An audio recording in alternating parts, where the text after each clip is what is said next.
జగన్మోహన్ రెడ్డి గారు సత్యసాయి జిల్లాలో పర్యటనలో భాగంగా పోలీసు మీద చేసినటువంటి వ్యాఖ్యలు నిజంగా అత్యంత దారుణమైనటువంటివి.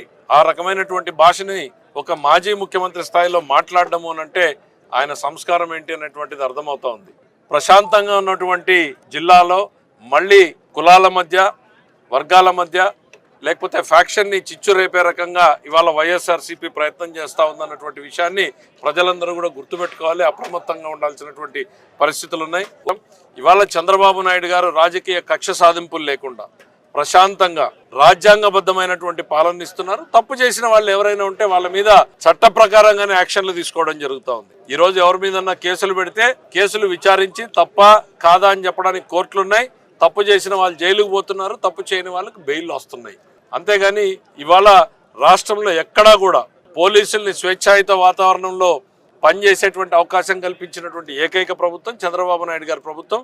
జగన్ గారి పర్యటనలు రాజకీయంగా తన అస్తిత్వాన్ని కాపాడుకోవడం కోసం కులాల మధ్య, ప్రాంతాల మధ్య, లేకపోతే ఫ్యాక్షన్ని రెచ్చగొట్టేటువంటి వ్యాఖ్యలు చేయడం అనేటువంటిది సరైనది కాదు.